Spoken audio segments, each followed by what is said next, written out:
What's up, geeks and gamers? It's Jeremy coming to you with another live stream video. And today, or tonight, after almost midnight, we have Mundanematt. What's up, Matt? What's going on, man? You and I have never spoken. This is We the first haven't. time. No. I did shit talk you a little bit on Twitter though. I mean, I figure I'll par for the course on Twitter these days. So. Well, I'll let me just explain that, 'cause I saw you mention that in your video earlier. I think it was yesterday or today, whatever the Ryan Johnson. You've done a lot of Ryan Johnson videos, as have I. I get him confused. Oh yes. I get him confused all the time. But I think for me, I was like watching one of your live streams, and like it was just I was trying to be defensive of Solo, and I think like people in the chat were just like talking shit, and it's like I was like a lot of misinformation, and like I think it was more like I know you're playing it up a little bit. I got a little frustrated. I'm all like, just fucking, it's not going to be a bad movie. It's not Last Jedi. so that's all it really was. I was seeing so many people just talk nothing but shit, and I'm a big fan, so I was just getting defensive, and that's all it boiled down. No, and I totally understand, man. And I didn't take it personal. I mean, I like you. I've watched your stuff. I tune into $3 Theater more than I watch your Mundanematt channel, because you always kind of have like typical news topics, and I like seeing what you have to say. I watch a lot of different people, but I find myself watching your $3 Theater a lot. And you know, yeah, I've always appreciated you. It's been kind of crazy with the past 5-6 months with our YouTube channel blowing up and having so many YouTubers that I've always kind of been a fan of and watching and seeing them go after me. And I'm not saying you went after me per se, because look, you got the balls to just show up here on a live stream with no prep. We didn't know. You didn't know what I was going to bring you on here to say, and I didn't know what you were going to say. I closed down my live stream to come here. Right, so, you know, and yeah. So and it should be crazy, man. I've heard so many people saying so many things, and I'm just like, man, I guess the thing that rubbed me the wrong way with what you said was just basically like, I mean, and again, you didn't know me, so it's fine, and trust me, it's water under the bridge. I mean, as far as I'm concerned, you and me are cool. It don't matter if we fight for the rest of this live stream. The fact that you showed up, but the only thing that rubbed me the wrong way was I was like, you know, Matt gets the YouTube game. I mean, Matt, this is your primary job. I mean, you know, your brand, and it's not easy, and it stresses you the fuck out. And when this thing starts taking off, I mean, again, Star Wars, you know, the Last Jedi has been my thing that's kind of elevated my platform. Gamergate was yours, and I'm sitting here every day going, "What are these fuckers going to watch me after Last Jedi stuff stops being relevant?" I mean, you're constantly looking for what can I do? How can I expand my channel? How can I bring my please my audience? How can I continue getting traction? And it's a stressful thing. And so, so that was the only thing I was like, man, Matt should know this. He should know. I know, and struggle. You say it like that now, and I get it. Like I don't, because the thing is, I live in Washington. I work from home. I'm like home with my kid all day, and I'm just like the whole, it's like very isolated, very kind of like very driven. I get very tunnel vision is what I want to say, right? And so like I forget there's a lot of other things that go into it, because I've been doing this full time for 3 years. Mm-hmm. So for me, it's just second nature, to always be working. And so like it's really fucking stressful. And I get the Star Wars thing. I actually created $3 Theater in order to get away from talking about politics. I'm not kidding you. I was so disillusioned with some stuff in February of last year. I was so frustrated with on the politics side of things. I'm like, I'm gonna quit. I'm gonna talk movies. And I thought it was going to be cool. I could geek out on Star Wars like all the time, just be happy. And then The Last Jedi happened. Like, God damn it. It did. And I mean, look, I was, and I still get shit to this day. I was on the High Council tonight and was defending TFA and got ripped apart by our community. Because, they're like, fuck you, Jeremy. You can't like TFA, but, yeah, but The Last Jedi, I was so excited for that movie. You can go back and watch my trailer reaction. It came out. I walked out of the theater going, I really like this movie. I really like this movie. But I knew something was wrong. But I wasn't willing to accept it. I wanted to like it. So when I hear all this bullshit about like, oh yeah, it's a bunch of fanboys who just didn't get their theories. Like, motherfucker, I tried to love this movie. I lied to myself to where my own friends and family and coworkers at Geeks and Gamers were like, Jeremy, can you please admit that you don't like this movie? No, I like it. And because you feel you have to. Right? Yeah. Like you feel like that was me. I took my dad to go see it. And my dad saw when Empire Strikes Back came out in 1981. My mom and my dad, they lived a block away from this theater, and my dad would go there, I think, a couple times a week, and he would watch Empire Strikes Back, and he would just continuously go see it. And he loves these movies, and so I want to take him to go see Last Jedi. So we go see it, and it gets out, and I'm like, oh, did you like it? And he's all like, yeah, I did. He's like, what about you? And I'm like, I don't know how to feel about this thing. like I'm very conflicted. And then as I drove home, I got angry about it. Like, I just kept running over the things in my head about like what the hell went wrong. Yeah, and I went through the same thing with Man of Steel. Man of Steel was one of my most anticipated films of all time. I love Superman. It's my favorite comic book character, favorite superhero. And I'm a Nolan fanboy. A lot of people know this. And Nolan, they put Nolan's name all over the marketing. I like Zack Snyder too. And the trailers for Man of Steel are still some of the best trailers ever made. And watching Man of Steel, it took me about 2 viewings to really come to grips with, I don't like this movie. I didn't want to accept it because I don't go into movies wanting to hate them. I'm actually the 100% opposite of you on that one. I'm not kidding you. I was in Comic-Con 2012 when they showed off the first teaser trailers for Man of Steel, and I was like, boring. and then I kept seeing, because I worked at a theater at the time. I worked at a drive-in, and so we kept getting all the adverts because Warner's like, we had a good deal with them. And so we kept getting all these trailers, and there were like fucking 11 or 13 trailers for this movie. They were so overhyping this movie. And I'm like, this is usually a sign this shit ain't going to be good. And then we got the movie in there, and I'm like, you know, I'm sitting there with my buddy who, like you, huge Superman fan. Right. And he's all excited. And I watched the opening scene on Krypton, and I'm like, yeah, it's actually not so bad. I kind of dig that. And then I came back with my girlfriend the next night, and we watched the whole thing, and I'm like, God damn, I love this movie. And then I went and saw it 2 more times, and it became actually one of my top 5 films of 2013. Nice. I'm the exact opposite, because for me, I'm not a big Superman fan. I like the character, don't get me wrong, but it's like I didn't go into it with that, like, you know, that Richard Donner, Christopher Reeve mindset. Like, I wanted to see something different, because I remember Superman Returns and like not liking that. But upon rewatching it 10 years later, I realized I owe Bryan Singer an apology. That movie is far better than I think we gave it credit for. I agree. I like Superman Returns. Oh, go ahead. Oh no, I'm just saying, like, I watched it again, and I'm all like, because I remember hating it, and then I watched it, and I'm all like, man, that was solid. Like, that was like really good. What was I thinking all those years ago? and I see your super chats, and I'm going to get to them. So if you guys have questions for myself or Matt, I will cover those in just a minute. But go ahead, Matt, finish up. Oh no, I'm just saying. And then like Batman v Superman, I was all hyped for it. The graphics sucked. It was terrible, but the extended cut I felt was actually pretty good. And then of course Justice League is just, well, that's a mess. Yeah, it is a mess. I actually like Justice League the most out of the 3, but only because of the Superman aspect. But it's not a good movie. I like that they brought Superman to, like, that was the thing too, is I think it tied into the whole Zod aspect from Man of Steel, because what I liked about Zack Snyder is he was trying to deconstruct the character and like show, because, you know, Clark would never feel pain. Clark would never really feel, you know, he would have this attachment to humanity that was very superficial. And you know, even though his dad, and I love the fact that both of his dads were Robin Hood. That was great. Right. Exactly. You know, and like his dad was like, you know, you need to hide away. You need to protect, protect you. And like he died basically trying to protect his son, which I thought was also really epic. Even though maybe not the best handled, I still loved it. And that was the whole thing with Zod, is like, you know, the fragility of life. And then having to come to terms with that. Same with Batman and Batman v Superman. Batman was bitter and angry and cynical after all these years of fighting crime. And here's this god that he basically sees in action, and he like becomes so disillusioned by it and angry at it that he wants to kill it. You know, and it's just that, and that was that Martha scene that I people talk shit about that constantly. I loved it. When he's like, Martha, I was like, it hit me like a ton of bricks. I'm in the theater going like, oh shit, fuck. I never fucking called the goddamn. You know, like, it didn't, like, it just fucking hit me. And I'm like, oh, he sees him as a human.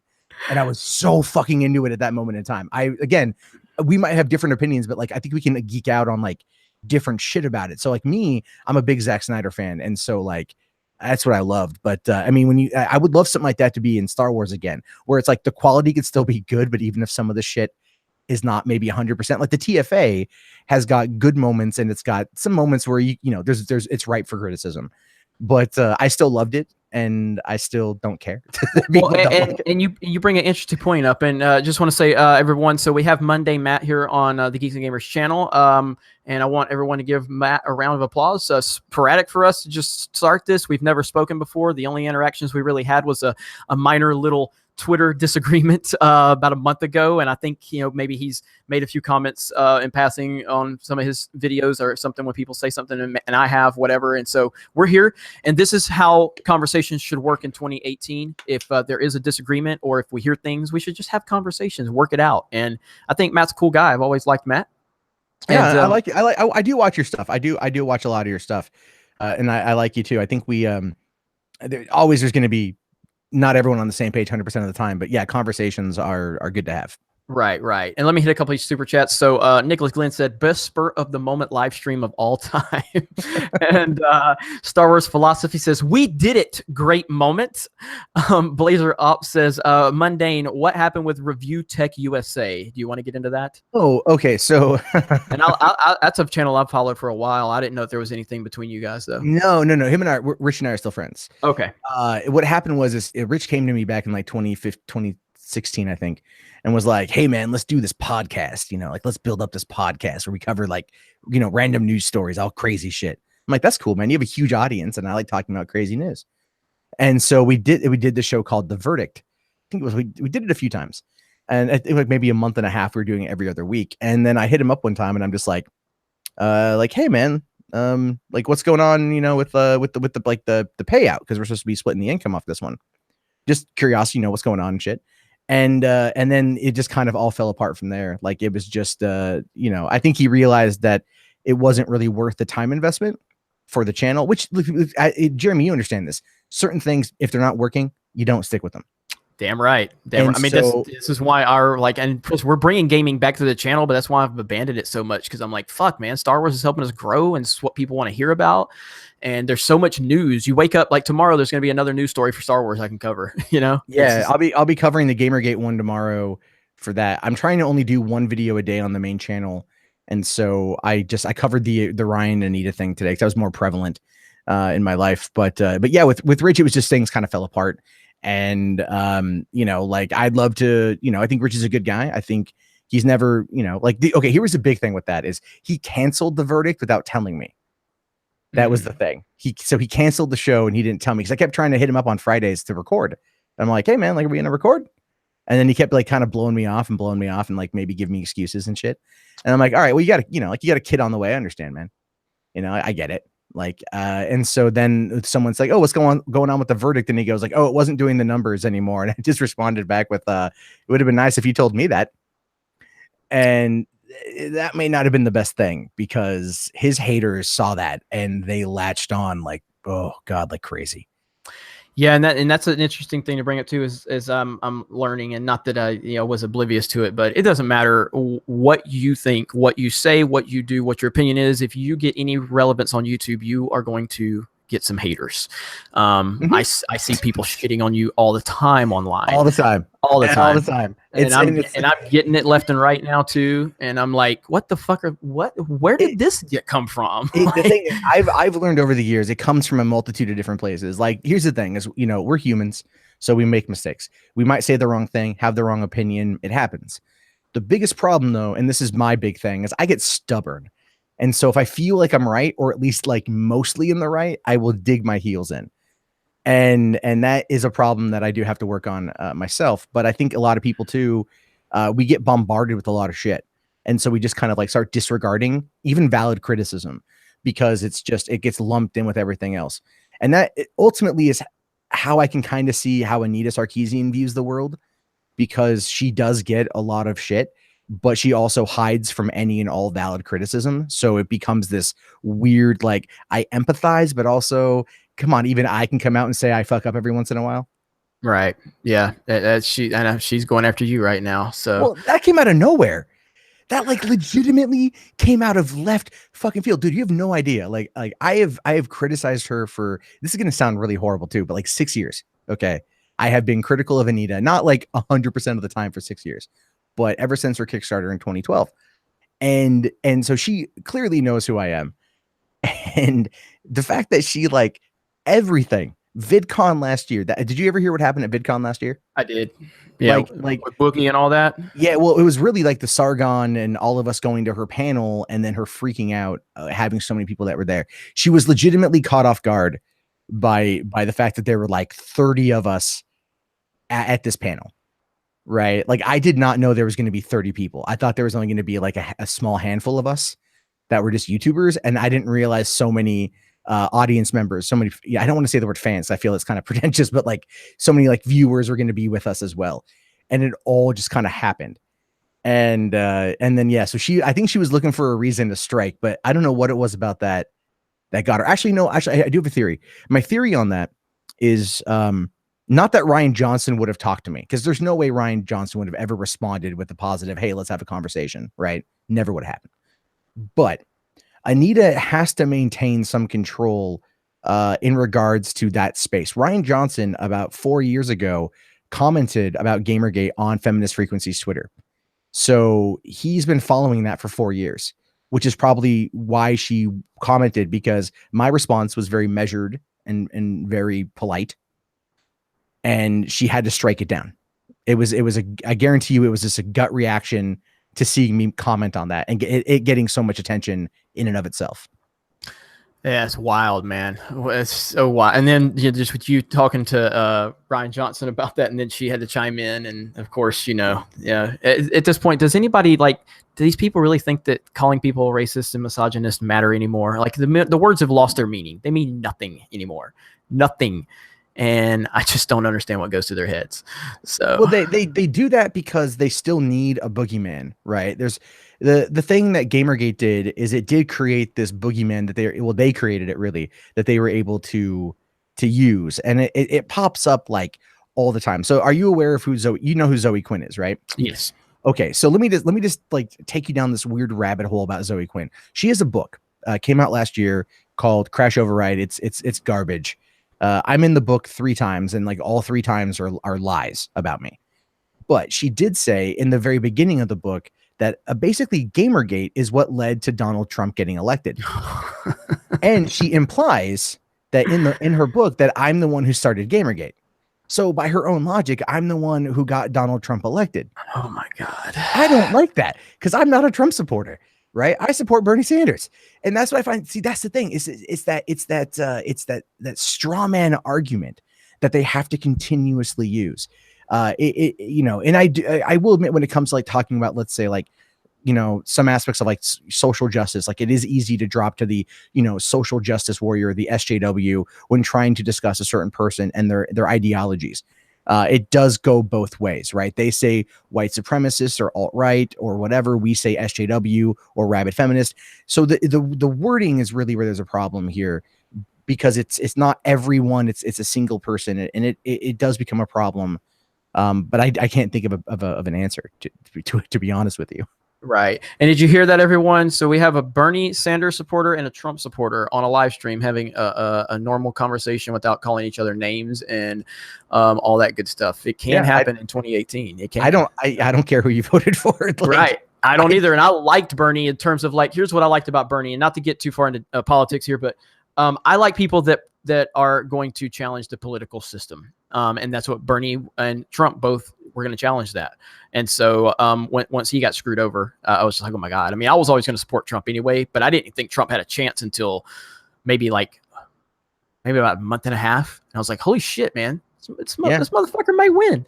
Yeah, I mean, the important thing is and I see a lot of people are responding here in the comments. They're just really happy that we're having this conversation. I wish it would have happened in an earlier part of the day so we can get more viewers. Well, we can always end up do this. We can do this anytime. I am home like all day, so we can definitely work it out, man. Because I've got a lot of things scheduled for this week, and so but I can definitely work something in. So let me get a couple more super chats. Logan Michael said, just joined. What's the topic? The topic is I was live streaming. Mundanematt was live streaming on his channel. Our comments were like, I guess I don't know what they were saying to you, but they were just saying to me like they're like Jeremy, like Geeks and Gamers is streaming, get over it. I'm like, yeah, all right. Like have him send me a link. It's all good. Yeah, and we've never spoke before, other than a couple things on Twitter here and there, a little spat. And so I sent him a link. He's on the first thing he came onto the hangout, and I said, hey man, what's going on? He said, hey man, what's going on? I said, fuck it. Why don't we just go live? He says, fuck it. We'll do it live. I was like, that's what I'm talking about. We don't need to prep this. We just need to turn the camera on, turn the microphone on, and talk. So that's the topic. Is Matt and I are speaking. So Club Star Wars says, Jeremy and Matt, do you think RFR are done after this week's Twitter shit throwing contest? What is going on with them?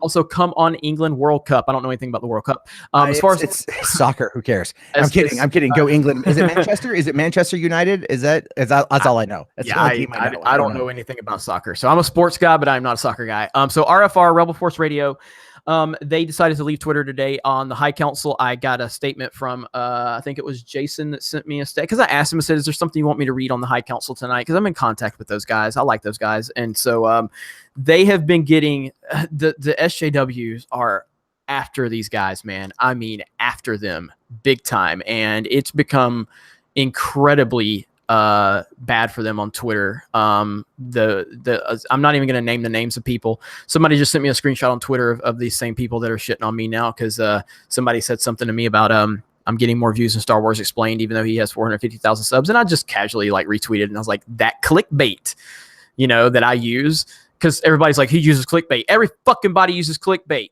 Like, that's the point. Get people to click on your fucking videos. There's a difference between clickable titles and clickbait, and that is a very fine line to walk. It is, but the problem is people have taken the word clickbait, and it's just like, if a video that they don't like gets views, it's clickbait. Like, that's the and I talked about this on my channel with SJW being overused. I think it's getting to the point where it's being overused, and I'm not the best person to say that, but I was saying, like, if we're calling Incredibles 2 and Ant-Man SJW, pretty soon nothing's going to be SJW. Wait, what about Ant-Man was SJW? Well, that's what I'm saying. People were saying that. I was hearing that. And so I went and watched Ant-Man and The Incredibles this past weekend and did a review for both. And I'm like, guys, there's no SJW stuff. No, I liked Ant-Man a lot. I haven't seen Incredibles yet, but Incredibles is good. It's not as good as the first one, but it's still good. Same with Ant-Man. I thought the first one was better, but the second one was pretty good too. Right. And so clickbait right now has lost its meaning, in my opinion, because it's just everything. Like, yes, there is. I understand the difference in true clickbait versus, wording, titling a video to get, some attention and thumbnails and all that. That's all important. I do it every day. If I see a video, it's got a good thumbnail, I'm like, fuck, what is that? Click on it, because that's what happens. But back to the question, Rebel Force Radio, they decided to leave Twitter. I read the response earlier on the High Council, and they're fine. They're committed to continuing Star Wars podcasting. They've been doing it for 10 years. They said that they were doing podcasting before Twitter. They're going to do it after Twitter. Twitter has basically just consumed a lot of their time, and I'm learning that lesson big time, because Twitter is taking a lot of my time, and I'm trying to dial it back, because that's what they want. They want to distract you. They want to, bog you down into all of their noise. And so I have full faith that RFR is going to continue doing their thing. So I don't know how familiar you are with that, Matt. I follow some of the other people on Twitter, I guess, the other podcasts. I don't listen, but I just follow to see what they say. And I saw like one guy today, I think he was a Star Wars writer, like he writes for StarWars.com or something, and he had like taken audio clips from their podcast, like where they're talking about certain comic sales and like women characters. About Brian something. Yeah, Brian. I forget his name. Oh, I had to bust him up with some facts. So. Yeah, he blocked me. So. He blocked me too. He wrote an article about me and Ethan Van Sciver, or he mentioned me and Ethan Van Sciver and said we were at the forefront of the Solo boycott. I'm like, literally, there is video evidence of me specifically saying I don't support boycotts. I said I believe in individuality. I believe you as an individual have the right to do whatever you want with your money. And if you don't like the fact that I'm not going to see Solo with my money, then you should go see it twice to offset me. That's how you should battle it. And he said we were leading the boycott. So I made a video. I highlighted his article. Then I took all the video evidence of me on numerous occasions, numerous days over weeks, saying, I am not calling for a boycott. I don't support a boycott per se. I just, as an individual, am not going to see the movie. Then he edited the article after my video got a bunch of traction, but he never like acknowledged that he made a mistake. He just edited it and changed the wording. And I'm like, that's the kind of people we're dealing with here, Yeah, no, so. Well, this is what's been going on since Gamergate. It's like, the thing is, like, I went and saw Solo at the preview show. I was like, fuck it, I'm still gonna see this movie. I want to see it. And I can see why people were like, arguing against it. I always try to take everything like on a case by case basis. And like, I understand like The Last Jedi, like I went and saw it. This is kind of funny. I think this is why World Class Bullshitters called me a shill back in the day, back a few months ago, is because I went and saw the movie originally, and I came home and I said like, Disney ruined Star Wars, like it's a huge rant, and then I'd already bought tickets like a couple nights later, like with my brother was coming into town, I'm like, I'll go see it again. You know, like I want to take my kid brother to go see it, even if I didn't care for it. And I watched it again. I'm like, it's not as horrible the second time because I already know what's coming. So I can already be prematurely disappointed. And I did another review, and that's when like, there's like the calls of being a shill because I didn't like hate it as much the second time around. But I still haven't watched it again. Whereas Solo, I'll pick it up and I'll watch it a couple times because I really liked it. You got to go case by case, I think. But I understand why people were wanting to like really get at Kathleen Kennedy. Because I really do think like the Solo boycott. I really think that had a direct financial impact on her job stability. Yeah, I mean, it's bad, and it underperformed far more than I thought it would. But I want to segue into something right now because you are very knowledgeable on the Gamergate situation, and I know you're going to be covering that on your channel tomorrow, and hopefully everybody goes and checks that out. What do you think are what do you think the comparisons and the parallels are to Gamergate versus what's going on with Star Wars now? I want your opinion on that. Oh, they are so trying to connect the dots. But I don't even mean connecting the dots much as just the reality of what's happening, what happened with Gamergate versus what is happening with Star Wars. I mean, do you think no, it's good. That's my bad. I probably didn't say it right.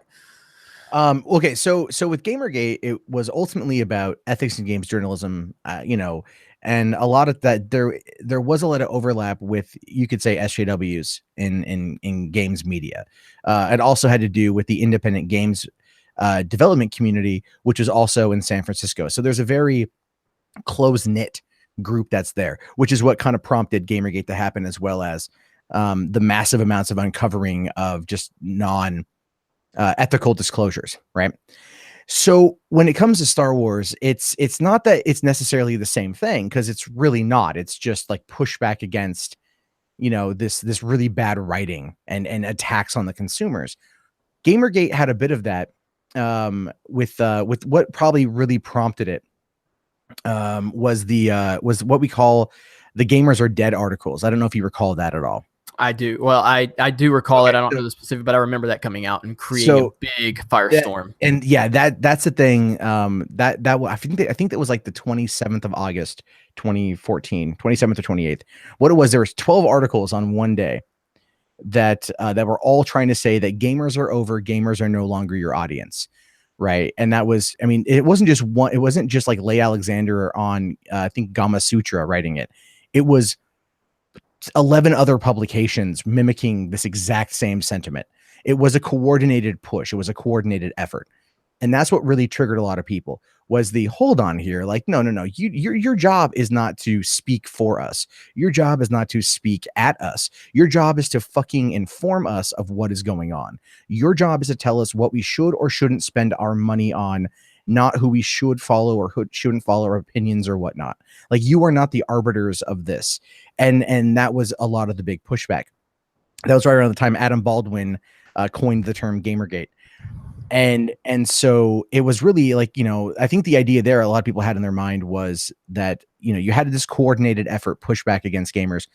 And we've seen this in Star Wars, especially with like the Kelly Marie Tran leaving Instagram.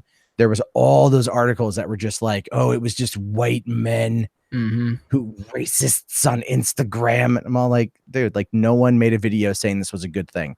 No one on Twitter was saying this was a good thing outside of that one guy. That fucking guy. He's got the like down with Disney, and it's whatever the hell it is. Down with Disney's treatment of fans. Yeah, or that whatever. guy. They've tagged me so many times on Facebook and saying, oh yeah, Jeremy, our friend Jeremy has got another video at Geeks and Gamers, and he's a good friend of mine. And people are like, you don't know him. And then other people are like, oh well, if you're friends with him, then he's a racist too. I'm like, what the fuck? So yeah, man, he fucking hates me because I've called him out multiple times. So it's like, I'm like, nah, fuck you. You don't speak for me. Like, period. And it's hang on. So somebody in chat said, Nick and Lex says, who is this guy talking to Jeremy? He talks way better, clear and concise. He just sounds very smart. Well, fuck me. All right, I just wanted to repeat that. Go ahead. Well, I'm on a Shure microphone, so I just sound more intelligent. That's how it's worked. He's not. Jeremy's rocking that blue snowball. He doesn't have a Yeti. Yeah, I'm working on it. I'm not at Mundanematt level yet, but I'm getting there. So. You get more views on your shit than I do right now, so that's okay. But as I'm sure you're aware, July is crap for ad revenue.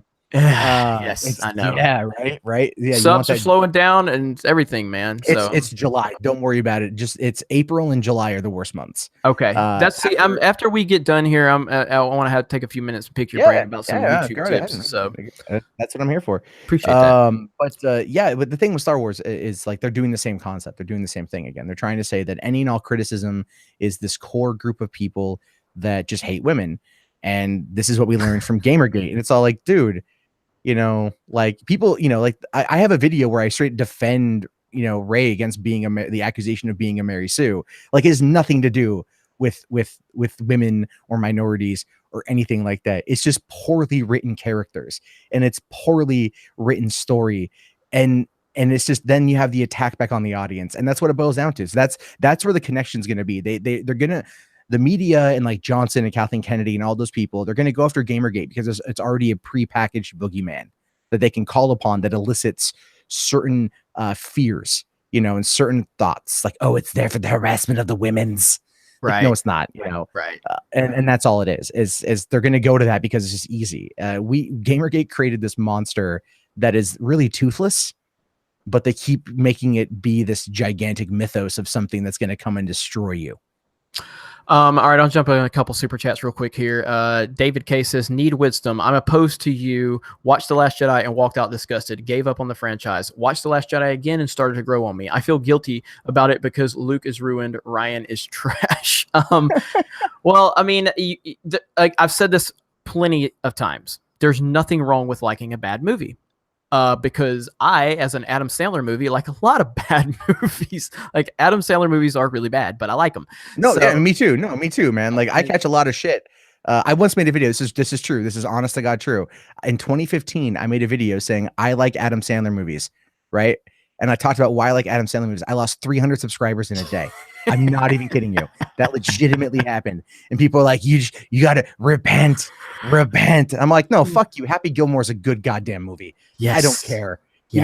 Like I like Adam Sandler movies because I think Pixels is just coming out, and I actually enjoyed Pixels. So it's just I like Just Go With It, okay? And nobody liked that fucking movie. Wait, that was the one. That was the one. Oh yeah, no, that was good. That was good. I liked it. It was really good. Well, so it was good in romantic comedies, like him and Drew Barrymore, like the Tom Hanks and Meg Ryan of our time. I don't think there's any better way to describe that. Like 50 First Dates, Wedding Singer. Goddamn, Wedding Singer's great. Yep. Yeah, they're all so good. I love them. He does have some really bad movies, I will admit. So everybody, if you can hit that like button, appreciate it. We got over 500 people here watching at midnight, so I consider that a win. So thank you all so much. So David K, no, you don't have to feel bad about it, man. There's nothing wrong with liking movies. Opinions can't be debated. I mean, they can be debated per se, but I'm saying at the end of the day, you can have your opinion, and there's nothing nobody should try to change your opinion. And it's okay. I like Mortal Kombat Annihilation. Okay. There are 4 people on the planet, unless that 89-year-old lady passed away last week. There are 4 people on the planet that like it. And I'm one of them. I'm going to completely agree with you on that. Well, I liked it the first time I saw it, but I will fully admit I was stoned off my ass. Like, I was 15. I was high as hell. I'm like, let's just see Mortal Kombat. I'm like, that was awesome. And then I watched it on home video. I'm like, what was I smoking? Oh man, the first movie is good. Yes, it's very good. It's very good. The second one, I got to go back and revisit. It's kind of like Super Mario Brothers, the movie. Everyone rags on Super Mario Brothers. I'm like, nah, I fucking love that movie. I don't give a shit. Like I love Super Mario Brothers or Howard the Duck. Right? Find me a person who doesn't like Howard the Duck, but you won't find anyone ever saying it's a good movie. That's right. I agree. All right. The DJD show bonus meme level live chat. Thank you, Cobranator. Thank you. No problem. Blazer OP mundane. Are you mad at Rich? Are you mad with Rich just using you? No. Rich is a person again. Okay. What you have to understand about running a YouTube channel is that it's a very isolating business. So you're always working by yourself unless you have a team of people. And Jeremy knows exactly what I'm talking about. And so when you go to work with somebody, you try to collab with somebody and you're not seeing immediate results, or it's taking away from what you're doing that is successful because you run a business, it becomes this problem of like this fear. You don't want to screw it up. And so I think that's what it boiled down to is that Rich just was afraid that it was costing him something at a time when he had an impending child coming and everything like that. And I don't hold it against him. I don't. Rich and we talk occasionally. He's off Twitter now. And we can't even add each other on Facebook. That's the weirdest thing. But no, I'm cool with Rich, and I watch his videos all the time. Okay. Your friendly neighborhood ninja. I hope you got the Soy Wars figure of you and EVS I sent to you on Twitter. I haven't gotten those yet. It's great. I love your channel. Let's make Star Wars great again. Love it. Thank you so much for the super chat. Nicholas Glenn. Matt, did you see Solo, and are you going to see episode 9? Thoughts? I did see Solo, and I liked Solo. I thought that it was a much better movie than I anticipated going into it. And when that big reveal happened, I don't want to spoil it for people who haven't seen it yet, but I legitimately lost my shit in the theater. Legitimately, like, curled up into a ball, hands over mouth, like shouting, "Oh my God, oh my God, oh my God, oh my God," into my hands. My girlfriend's like, "What the fuck are you talking about?" You know, and I'm like, "You have no idea. I've been waiting so long." Like, I was like, "Oh my God." And then I walked out going like, "That was awesome." You know, like I'm familiar with it because I'm a big Rebels fan, and so it's like seeing that. And I didn't know that. I didn't know you're a Rebels fan. Yeah, so I haven't seen season 4 yet. Like I know. Part of me is like, I always do this with shows. I get to like the last season. You wait because you don't want it to end. Yeah, and I gotta just sit down and watch them. Same with Clone Wars, but the fact that like the same voice actor was in this part too, I thought was fantastic. And then the same actual actor was in the part. Like I feel that scene, whether it was tacked on or not, to me felt like there was a lot of love, a lot of little love in that scene. And then I started thinking about the possibilities of what could happen next. And when I started thinking about the possibilities of a Solo 2 and like tying into Boba Fett and then bringing in Jabba and all that shit, I started getting excited again. Nice. Because I'm like, if handled correctly, we could get past this speed bump and go into some cool fucking stories. Because you heard about the Last Man Standing, right? The author of that, it's one of the legacy books or legends books, and it's where Solo and Boba Fett kind of have to work together, or they know each other. And he keeps getting emails from Disney talking about adapting that into being the Boba Fett movie, and that would require a lot of Solo to be in it. And probably won't get there now, though. I don't know. We'll see. Star Wars is in such an interesting place right now. Well, here's how I see this. The movie Solo itself has made over 350 million worldwide. It needs to cross 400 million in order to, I think, at least break even. From what I've read, again, Hollywood accounting is very terrible. But the movie comes out. They just announced today that it comes out September 28th on Blu-ray. And you can get the digital, I think, a couple weeks before then, but they haven't given a release date yet. Looking at the sales for the movies, it's entirely possible that Solo could hit that $50 million mark in terms of home video sales and push it over the 400 million, which would then allow them the ability to open up the funds to do a sequel.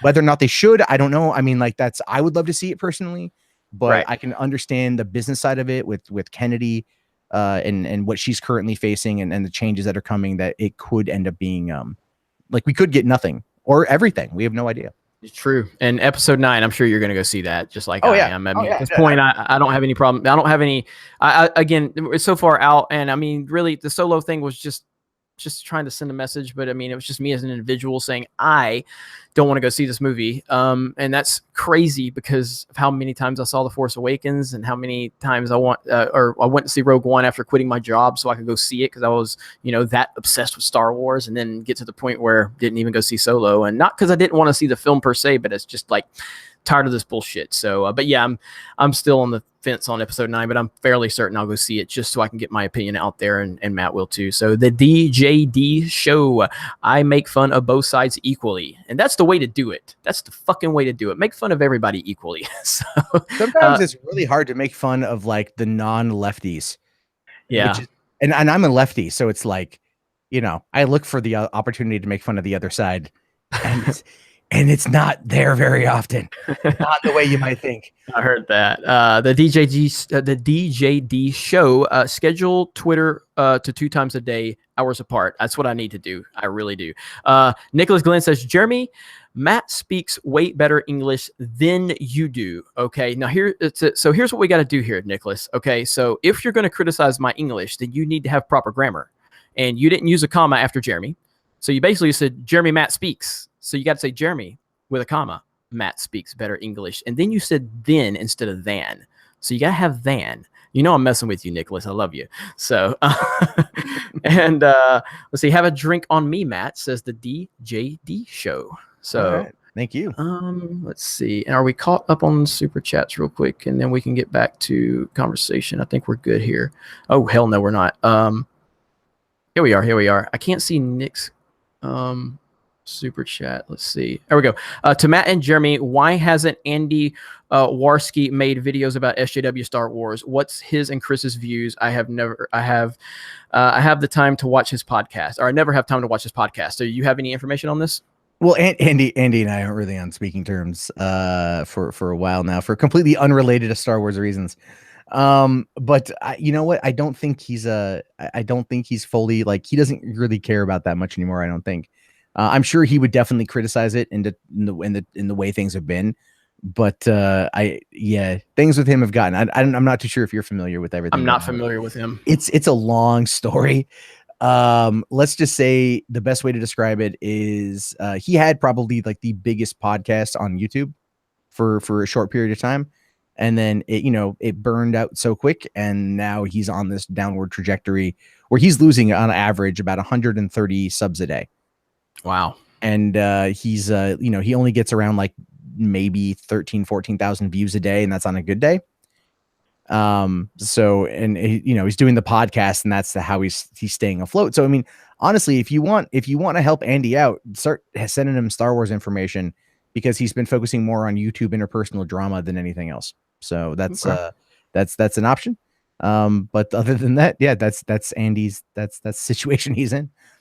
And Edward Coleman says this conversation shows growth, and then he says hashtag Saban sucks. All right, don't talk shit about Nick Saban, okay? That's an insta ban, Edward. I'm kidding. And I don't know that. I don't know who that is. Oh no, that's the head coach for University of Alabama. I'm a big football fan. So do you follow sports? No. You'll get along good. You'll get along good with my community, because every time I talk about sports, I start losing subs, I start losing viewers, they start telling me fuck myself. So let's move on from this right now before we lose all of our viewers. Hey, I live outside of Seattle, so like I get a lot of shit. I used to live in San Diego, so trust me, I've dealt with fair weather fans for like 15 years. For the Chargers. So nothing made me happier for when they moved over to LA, because all my friends in San Diego were losing their minds, and I'm just like, none of you went to the games. There you go. This is the world you brought on yourself, and that's it. That's all I care. Trolling them is what I like. Thoughts on YouTube spending $25 million to fight fake news? I saw the Quartering uploaded a video about this. I have not watched it. I've done no research on this, so I am kind of in the dark, because I've pretty much been live streaming since 6 p.m. Central Standard Time tonight. So do you know anything about this? I'm sure you've done a little bit of research, haven't you? I've looked at it. This is like, I usually do like 3 videos a day on the main channel, but I'm trying to slow that down so I don't completely kill myself. And then like more things keep happening. I'm like, damn it. From my understanding, what they're doing is they're investing $25 million. This is what it says here. It says $25 million in grant money to support global news organizations building video operations. The funding will be available across 20 markets and will be provided to newsrooms through a process or application process. So basically what they're doing is they're going to, like, when news is breaking and people go searching, like, let's say it's the Las Vegas shooter, right? So they go to YouTube, like, oh, I want to know what's going on with the shooter, because this is how, important YouTube has become in terms of getting fast breaking information. They're going to start linking over to local news that will then have a more prominent part in the search. So like conspiracy videos and misinformation videos aren't going to end up becoming the norm, because when the Las Vegas thing happened, like I was live streaming when that went down, and my stream turned into like, okay, let's collect data and information. But there were people that were saying, oh, there's a second shooter being reported in like the Luxor or something. And that wasn't true. And then there was like other things that were like not true that were in videos. And one of those videos, I forget which one, got like 2 million views, and it was #1 on trending. And it was fake news. It was just, it was just misinformation. And even the guy who made the video said, yeah, my videos never do this well. So like, it was one of those things where it's like, oh shit, now you've got this big spotlight on you, and it's clearly not real. And so they've been trying to combat against it because, okay, like I'm not trying to go back to the 2016 election entirely. However, you know how we heard Facebook and Twitter got hit with Russian bots and everything else like this, and they're pushing all these things. No one ever even remotely looked at YouTube, which is the weirdest thing, because Google is the #1 most searched website, or your most used website, and YouTube is the #2 most used website. So you figure YouTube, at least being above Twitter and Facebook, would be, and it's a social media platform in and of its own, in its own right, would be prime to be targeted by certain aspects of whatever's going on. And because it's so easy to make an account and to like a video and subscribe and comment, you know what I mean? And so I think they've known that was a problem, and I think they're doing this now as a way to not directly address it, but to come out and get ahead of what might come down the pipeline later. That's interesting. I'm going to look into it. You know, I was planning on making a video for tomorrow on this more Guild Wars information. I'll probably, you know, maybe upload that late tomorrow afternoon, because I'm going to be going to bed after you and I end this in a little while. We'll still be on for a little while though, as long as Matt's cool with that, and as long as people want to watch, we'll keep talking. And at some point, I'd probably you know, pay back the favor. I'll come onto your channel at any point you want me to, and we can have a discussion over there with your community.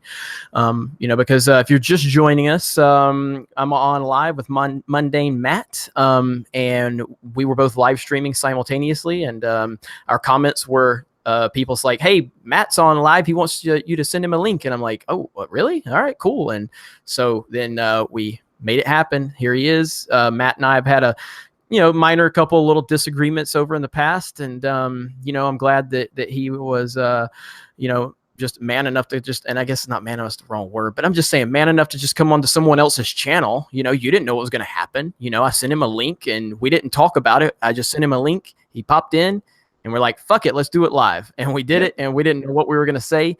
He didn't know if I was just going to come on here and just tell him to go fuck himself for what. And so luckily he trusted me to not do that, because I would never do that. I wouldn't do that if the shills that are after me wanted to come on here. I would actually have a conversation with them and give them the open floor to say, hey, what exactly do you hate about me so much? And we can talk about it. But yeah, I just want to thank Matt for coming on. It was really cool. And we're not going anywhere, so don't think we're leaving yet. So other than that, I mean, I think there's plenty we could talk about. Do we have any? Let me see if we have any more super chats. Let's see. Nicholas Glenn said, I caught that after Jeremy sent it, or I sent it to Jeremy talking about his misspelling. was trying to save money by leaving the comma out. I'm broke from all these super chats. So here's another $4.99. Nicholas, stop sending super chats. Get help, please. For the love of God, stop. Everyone else can send, but Nicholas needs to stop. So, all right. So I see Matt is interacting with everyone here in the live stream right now. So good morning from Scotland, says Sarah. Thank you for joining us. So now, Matt, what is when was the first time you actually became familiar with the Geeks and Gamers YouTube channel? Do you recall? It was I think leading up to Solo. Okay. Because like there wasn't like I was like, I think it was leading up to Solo. A lot of stuff that was going on, and it was just in recommendations. Okay. And so it was just in all the recommendations that we see pop up on the sidebar and whatnot. And I think I was watching like probably a John Campea video, or it might have been Grace Randolph or something. And then just I look for things on the side and they pop up, and I give them a checkout. Okay. And I think that's really about it. I think that's how. I can't tell you specifically, but no, that's cool. And so basically, the Geeks and Gamers, geeksandgamers.com, I own geeksandgamers.com. It's been around for about 4 years, and it's went through different iterations. And I was focused on Facebook for a long time. We had a Facebook group, and I was really committed to that Facebook group. And it grew pretty quickly. It got up to about 15 or 18,000 members. And as the group was growing, in my mind, I was like, okay, if we can grow this group, then it's going to translate to our website and translate to our YouTube channel, and it's going to build our audience. And I worked my ass off in this Facebook group, trying to be politically correct, trying to make everybody happy, trying to neuter myself, not give my opinions. I was terrified for anybody to find out I was a Trump supporter. I was terrified because I just didn't want it to reflect badly on the brand I was trying to build. You know what I mean? And so towards the end of last year, Like literally nobody gave a fuck about anything we were doing in this big community we had on Facebook. Nobody cared. And I told my team, I said, I'm stepping away from the Facebook group. I'm focusing on YouTube. I'm dropping the trying to make everybody happy, and I'm just going to be myself. And we're going to see what happens. So you guys need to get ready, because a storm is going to come if I get any traction and people start hearing some of my opinions. And so, yeah, that's what happened. So it started, the YouTube channel started taking off around like the middle of January. I had one video. I'll never forget it. I went to, I made the video that day, and it was basically me finally admitting that I hated The Last Jedi. And I made the video, and when I went to bed, it had 800 views. And I was like, I'm the next PewDiePie. I have 800 fucking views, bitches. I'm the next PewDiePie. Like, I was so excited. 800 views after like being online for 10 hours. This was a win for me. This was how terrible our YouTube channel had been, you know, for 4 years. And I woke up the next day and it was at like 1,700 views. I'm like, bitch, buy a house, buying a car. We are rich. We have 1,700 views. And it just kind of slowly kept getting some traction. And so that's how it happened. And so I would make different videos. Nobody would watch them. But then I'd make a Star Wars video and fucking boom. You know what I mean? Yeah. No, I hear you. I hear you. Trust me. And I start learning how that algorithm works. And I'm like, why is nobody watching anything but Star Wars? And people are saying, I didn't know you made non-Star Wars videos. I'm like, huh. So YouTube, it's just, probably know better than me about the algorithm. And so the algorithm is a very fickle bitch. Is the best way to describe it. My knowledge of it now is like, yeah, pretty much just like go with what works. And it's true. Star Wars is a big thing. I mean, if those are the videos of mine even that do the best, it's like, you know, I talk about something else like, oh, that might do okay, but it's like a Star Wars thing, especially if it's controversial Star Wars thing, then it will really, really, really blow up. Yeah. And then I started having people sending me stuff about what they wanted me to talk about. And at some point, you know, I'm like, well, should I make this Nintendo video that nobody's going to watch, but I want to make, or should I talk about what my audience wants me to talk about? Plus I am passionate about this. I do want to talk about these things. I am frustrated. And the more I made Star Wars videos, the more Lucasfilm would go after the fans and make little subtle shots, you know, and take these little backhanded shots. And the problem with me is not The Last Jedi anymore. Like, I'm over the movie. It's the reaction to The Last Jedi.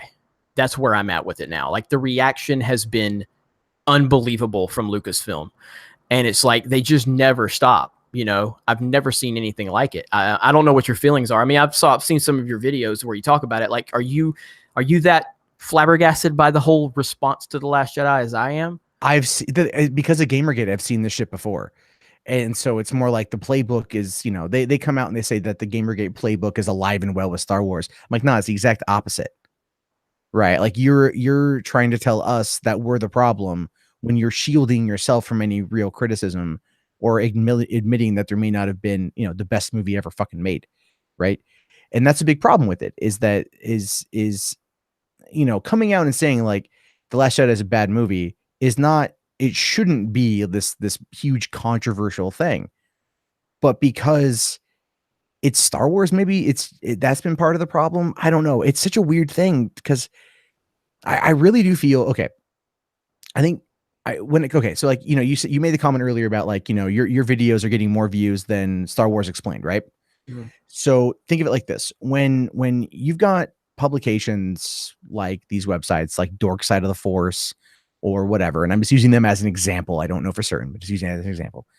And you come out and you do a video where you're just going like, man, Kathleen Kennedy is shitting on the fans again. And you talk about it and it does really, really, really well. And, you know, they see like they can't get the same traffic. They get resentful. And I think that's where a lot of it comes from, is that it's kind of like, you know, with Rebel Force Radio, they're coming out and they're speaking their opinions, whether you agree with them or not, it's still their opinions, but their opinions have now triggered this huge response from people with inside that community, that audio podcast community, that they're trying to then take them out for having those opinions. And that's the problem, is like, it's this kind of groupthink, you know, echo chamber mentality that if anyone tries to puncture it, they become the other, right? The bad person that needs to be taken out. That's a good point. It's a good point. And yeah, and Dorkside has actually written a few shade articles where they mentioned me a few times. I think did they shut their site down or whatever? I don't know. No, they no, they didn't. Okay, I heard that they were like, we're moving on or something, but that might have been somebody trolling on Twitter. So it's almost impossible to keep up with all the details of Star Wars these days. It's absolutely nuts. So Blazer OP says, will Mundanematt be on the High Council? Well, that's not totally my call, but that's, you know, I would offer him a seat when it runs around to the Geeks and Gamers side. But yeah, we've got, if you guys ever want to have me on this, yeah, let me know. yeah, we've got quite a few guests lined up for the next few weeks, but that option is always available. Let's see. Nicholas Glenn again. Nicholas, you are obsessed with super chats. Please get help. I'm kidding. You know I love you, buddy. Last one. Matt, thoughts on Campea? He blocked me after mentioning G&G, and I was a longtime supporter. Really? What the fuck did he say? Like, I mean, I know he's never mentioned me or Geeks and Gamers by name, except for one person. Somebody said like, hey, are you making, because he made that Kathleen Kennedy video, you know, like a month ago. Do you remember that? Yeah. And people are like, oh, did Geeks and Gamers convince you? He's like, I don't know who Geeks and Gamers are. Like, all right. Well, but I'm gonna call that bullshit right there, because like Campea, okay, Campea came out, or is it Jeremy Johns who I think really kind of set it off, right? I think Jeremy Johns coming out and making that video is what prompted Campea to finally come out. I don't know if you saw my video on it. Where, because my take on it essentially was, I think it's when you pissed me off, so I stopped watching you for a few weeks. It's all good. It's all good. But I happen to like John Campea. I was like, fuck this guy. Talk about me. Fucker. I get it. I'm a piece of shit. It's cool. But it's like with Campea, see, for me, because I'm a big movie fan, I've worked for theaters for so many years. I used to live and work in Hollywood. Like, I just come at everything. I prefer to be more positive talking about movies than not. And Campea, I've always kind of viewed being very much the same way, you know, a geek at heart sort of thing. But when he talked about going to see The Last Jedi, and he went to the world premiere, and he did this video talking about the experience, he mentioned how he got in. He's really good friends with Nathan Hamill, Mark Hamill's son. So that's how he got in. And that's how he got in to go to the world premiere of Solo. And so this is his connection to get into these events. And that's a good connection, right? That's a great connection. Yep. And why would you, I mean, I don't know about you. I wouldn't want to do anything that could jeopardize that particular connection, because that's a really solid in. But he did it. He came out, he made a video saying, he gave 5 good, compelling reasons why Kathleen Kennedy needs to stand down. And the biggest one was she no longer has the trust of the fans. And that's true. And that, I mean, I felt like that was a really bold thing for Campea to do, because why bite the hand that feeds you? I feel like in my opinion, and again, I've said this before, I've always liked John Campea. I wanted to go shake his hand last year at Star Wars Celebration because I've always liked Campea. I used to be a big Collider fan. I still do like Christian Harloff a lot. I'm a big fan of Harloff. I think Harloff's great. And I kind of credit Campea to kind of helped motivate me to kind of develop Geeks and Gamers as the more I did and stuff. But he's changed a lot, and maybe change is the wrong word, but he's just allowed like a lot of identity politics and virtue signaling to kind of dominate himself. And I talked to him on Twitter because he said something about, I can't remember the specific conversation, but I responded to him, and then he basically called me a liar on Twitter, and I was like, okay. I mean, that's what we're gonna do. I mean, I didn't lie. There's video evidence to support it. Oh, it was when he was whining about doing his solo review, and then he got destroyed for it. But he didn't get destroyed for his solo review. He got destroyed because just a few days prior, he was literally making fun of Star Wars fans, calling them nut-hugging babies. And, really? Yeah. He did on one of his Star Wars talks. He made it part of a bigger point where he was talking about the Last Jedi haters, and he kind of formulated it at one point where he was like, I'm only talking about this portion of the fan base that are racist and sexist, but he went further, and he said the people that are boycotting Solo are nut-hugging babies, and he made a whining baby noise, pissed a lot of people off. So then his solo review came out a few days later, and that's when the people basically were like, oh, we're pissed, and we're fed up with it. And so he took that and he's used his victim card to say, oh, they came after me because they didn't like my opinion. No, John, you taunted them. And that's why they were mad. And that's what I said to him on Twitter. And he goes, no, I only specifically was talking about the small portion of the fans that are racist and sexist. You didn't say that, John. You didn't say that. Yeah, And so you gotta be very specific, right? Like you not necessarily have to like name that particular fan, you know, like Nuthugger89 on Twitter. He's a douche.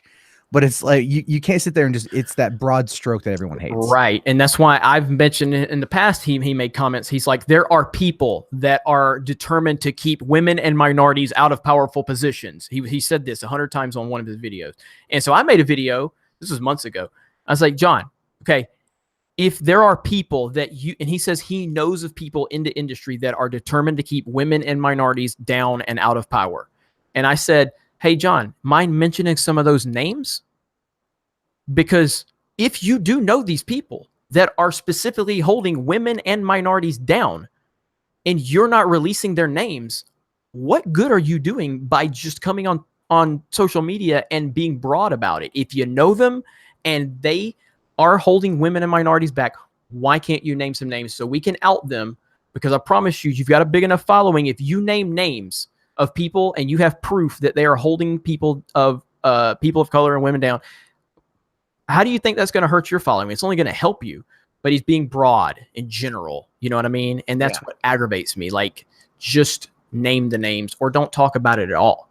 You know, we all know there are racist and sexist people in the world. And I'm of the mindset that they don't matter and they're insignificant and they hold no power. And if they do hold power, then name who the fuck they are or stop talking about it. That's the way I look at it. You know what I mean? And so, yeah, it's a punching up sort of thing rather than punching down. Right. And yeah, so you gotta do that in these instances. I think it's also like, I can't be a goddamn Campea. That's like the stupid, you know, you can't attack your fan base. You can't do it. I mean, and he probably thought that like it wasn't going to get out because it's on his Patreon thing. And like, I'm sorry, I don't like hiding like a lot of shit behind Patreon walls. I get it, but at the same time, it's like, you know. But I'm terrible. Like, and everybody know, like, we have a Patreon. I'm terrible about following up on it because I just continue to do videos for everyone. You know, and I'm trying, and I love you guys for supporting us on Patreon. And I'm going to. My team is on my ass every day. Jeremy. I'm like, I just want to make a video for everybody, but we need the Patreon helps. So, all right. Club Star Wars. Hamill shaved his beard off just weeks before filming. I caught that today. That was on comicbook.com. Talked about it. I did not hear about that. So blew my theory out the fucking water. I'll tell you that. I was all like, watch his beard. Watch his beard. If his beard doesn't get shaved, then he's gonna be in episode 9. It's all like he shaved his beard. I'm like, you asshole, Am. What are you doing? You're killing my cred. You're killing my cred. Casey Kilbreth says, Jeremy, I know you're legit because you have one raggedy hat you wear no matter what. And that's old school mentality that very few people understand. Casey, you fucking get it because that is true. Now, I have a lot of hats, but I will wear a hat into the ground before I will get rid of it. My wife can't stand it. I have literally put duct tape on a hat before to save the bill. When I get comfortable with a hat, I'm wearing the fucking hat. I have a brand new version of the Star Wars hat waiting, but it's not being worn until this one falls apart. So I appreciate that. Yeah, that is old school mentality for sure. So and I think that catches us up for now. Well, it says Edward Coleman's back fucking with me. Campea sold out. Hashtag Saban hates that hat. All right. So what do we got going on here in the chat? What do you guys want to talk about? Matt, is there anything else you wanted to ramble about? So. There was the beard thing, which I thought was interesting. Lando, I know you did a live stream yesterday on it. I didn't get a chance to check it out. I'm actually of the mindset. I'm excited for it, to be honest with you. Because I think that because we need legacy characters, and if they're gonna give it to us, they're gonna do Lando right. Yeah, I'm not overly like. It sucks, man, because I do want to be excited for everything that's going on, but I'm so buried in the Star Wars thing, and even more so than you are right now, because you have so much other things that you're covering, and I'm just so buried in the Star Wars stuff right now, and I'm trying to not get myself out of Star Wars, just trying to get a little more stuff, a little more meat on the bone, for the channel without, just Star Wars every day. It's going to be Star Wars, obviously, but trying to get into some more of this gaming stuff that's going on. But right now, I have such a bad taste in my mouth for everything Star Wars. The last good moment I had was the and you haven't seen the end of Rebels, so I'm not going to say any specifics. So watch the chat because they'll do you know what happens? I don't know what happens. Okay, No. be kind, chat. Be kind, be kind. But the finale of Rebels blew me away. Are you gonna check out the Resistance at all? I mean, I've mentioned this a few times. The Clone Wars. When I first saw the Clone Wars, I thought it looked like shit. I'm like, this animation sucks. This looks cheesy. Yep. This is a kid's show. I have no interest in this, and it's pretty much my favorite thing in Star Wars now. I love the Clone Wars so much because I gave it a shot. I heard I have so much trouble getting past like season 1. I'm still not past season 1. So now, all right. So here's the thing on the Clone Wars. There's two different ways you can watch it. You can watch it in the release order, or you can watch it in the way it should be watched. You can go to StarWars.com or Google it, but there's a certain way. The first time I watched the Clone Wars, I watched it the release order, and I'm literally thinking I'm an idiot. I'm like, why do I not understand this kid's show? Like, I don't understand anything because each episode, I feel like I missed 5 episodes. The episodes jump around like crazy. Like, it's so bad how it was released. But if you watch it chronological order, you can understand it a lot better. So that's what I would recommend. Now, seasons 1 and 2, not great. They're good. They're not great. Seasons 3, 4, and 5 are absolutely phenomenal, almost to an extent. And maybe I hope people don't get mad at me for saying this, but like Breaking Bad was kind of hard for me to get into the first season. But once you get rolling in Breaking Bad, it's, oh my God. Yeah. The first season, man, by episode 3, when he kills that guy. And then like the tub. Oh yes. Right. And then it's just like, I watched that and I'm like, this is really dark. Yes. And then I kind of like, it's kind of not that it turned me off, but I was just kind of waiting and I wait till like, I think it was like season 4. Oh no, everything had just gone to Netflix, right? Like seasons 1, 2, and 3 had just gone to Netflix, and I marathoned them. And by the time I got to the season 2, like it took on a completely different tone that was a lot more, not like flighty, but it was more fun, I think. Right.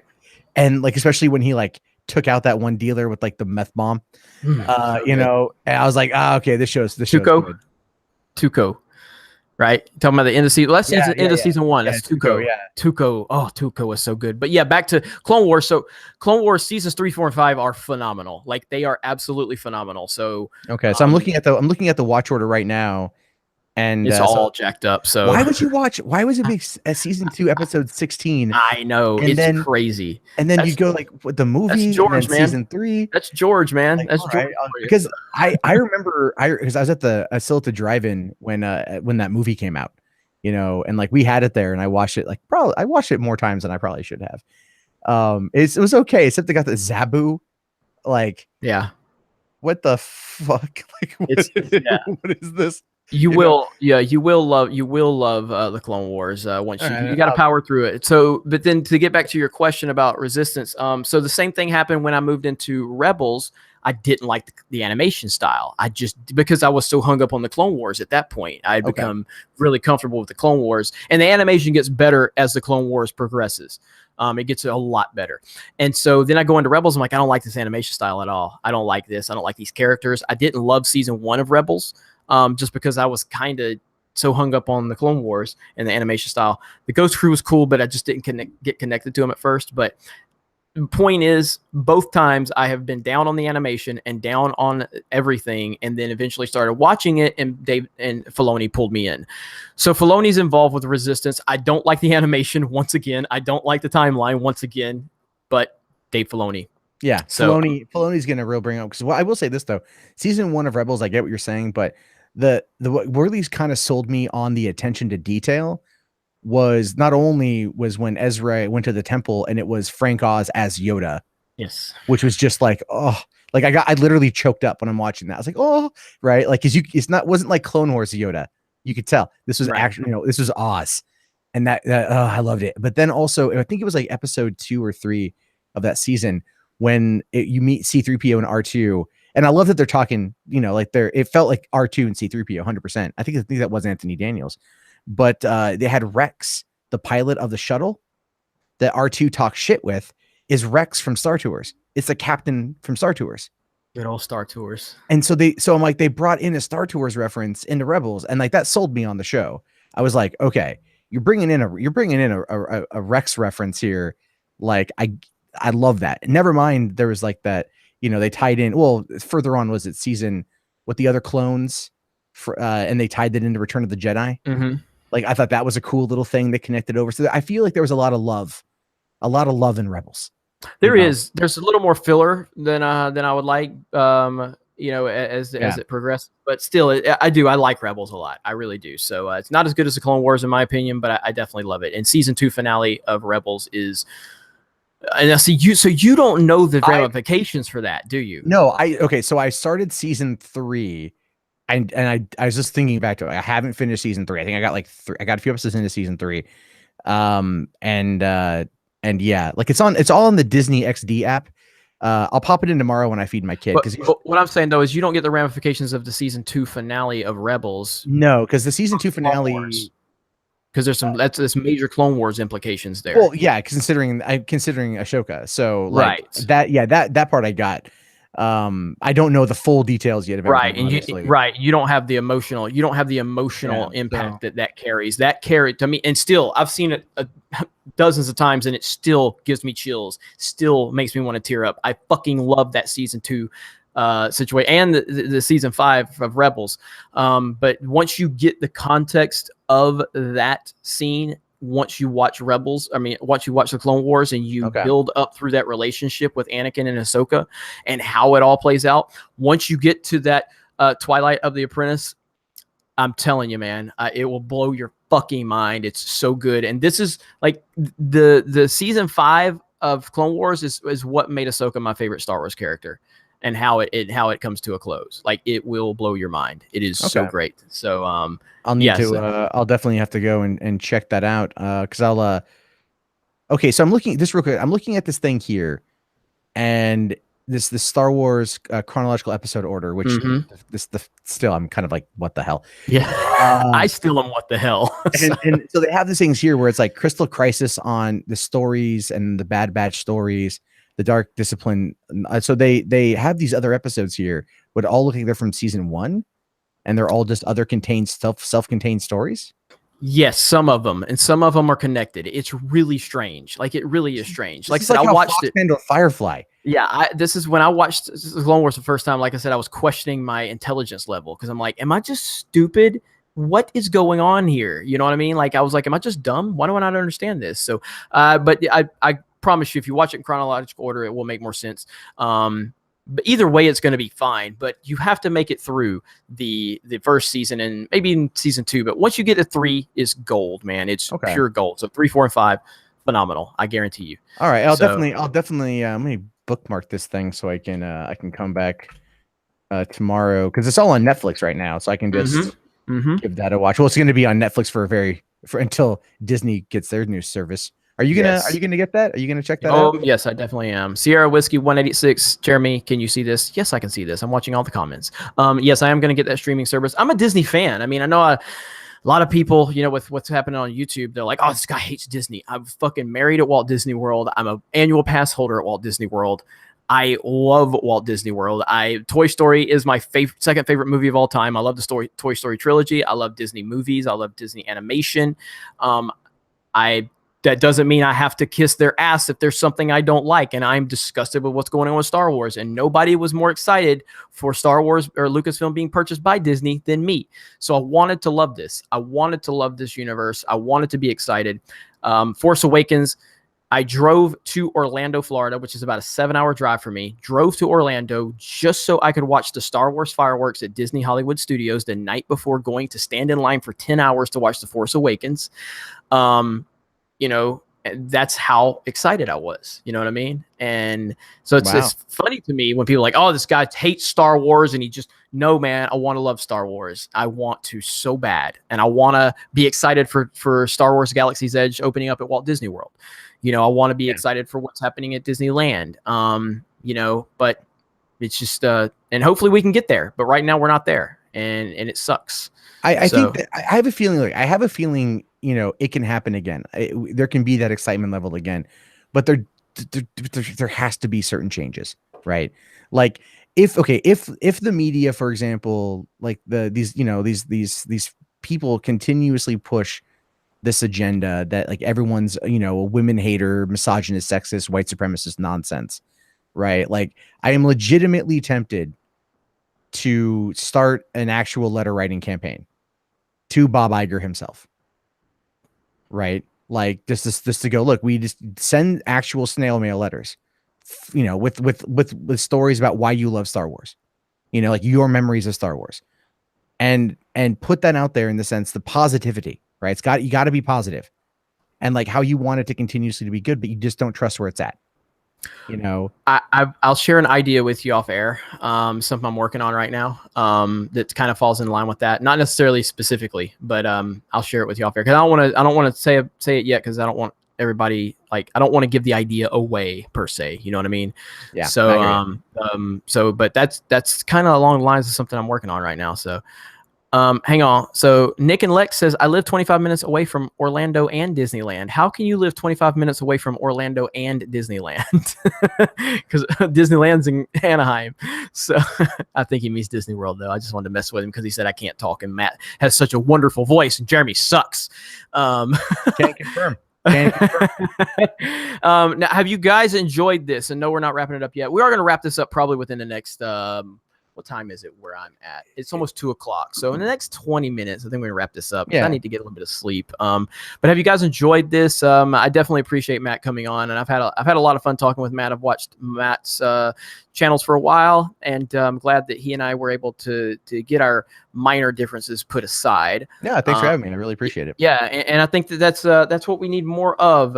We need more of this type of stuff, not just with me and Matt, but just other people on YouTube. Like, again, I said this many times. I probably said this about you. So when people were asking me about, like, hey, what's up with you and Matt? And I'm like, look, man, I wish Matt the best.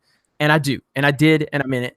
And I wish all YouTubers the best in terms of, like, I think we're all on the same team here. You know what I mean? Like, we're all trying to figure out this is our livelihood at this point. We all either are going to succeed or fail together in terms of what YouTube is going to do to us and our algorithms and the, notifications and all the changes they continue to make. You know what I mean? We need to work together and not be fighting, because if we're fighting and if we're arguing and we're throwing bombs at each other, we're only hurting our platform that we are all, dedicated to right now. You know what I mean? Yeah. And so I mean, yeah, I'm not talking about supporting, like Logan Paul or whatever, but I'm just saying generally. And I don't really have, like, I believe the market determines the market. And if Logan Paul has people that want to watch his videos, by all means, go watch his videos. You know what I mean? That's awesome. His audience determines if he succeeds or fails. And so, and if enough people support him, then go for it, man. And the same goes for any other YouTuber. But that's kind of my mentality on it. But I'm getting a lot of bombs thrown at me. Matt gets them all the time. How long have you really been relevant on YouTube at this point? I guess depending on who you talk to, you got to define relevant. But like, if you look at Gamergate, we're coming up on just about 4 years. Okay. Of having a significant audience on YouTube and on social media. And you don't really think about, like, the impact of that, Yeah. Like, it's been 4 years of, like, people knowing who I am. And, like, I was at, do you know who Sargon of Akkad is? It's not ringing a bell. He's a political YouTuber out of the UK, Okay. out of London. And he came up through Gamergate as well. Okay. And, like, so him and I have known each other for 4 years. He was recently in Portland for an event, and I went down there to go see him. And, as I'm there, like, I'm talking to people, and people are coming up to me, and they're literally, like, shaking my hand saying, thank you for your work. And I go, of course I say, thank you, you're welcome. Thank you, whatever, all the polite stuff. And I think to myself, like, but for what? Like, what have I done? That's work that, but then what it boils down to is you and me, we speak on issues that other people out there don't speak on. They're afraid they're going to lose their job. They're going to lose their friends. They're going to lose what they know if they give their actual opinion. So people like us, we talk about certain issues, and we are a voice for them, even though we don't know it. And that's part of the, you could say, the relevance of what it is that we do. There are people out there that will say, thank you for, you calling out Kathleen Kennedy and what's going on, and standing up in the face of these articles, these hit pieces that are being written about you, and the things people are saying about you. So yeah, we are all in this together. Not everyone is always on the same page, but ultimately it is better if we do support each other versus get at each other's throats. I agree. And let's see, Nicholas again, his super chats.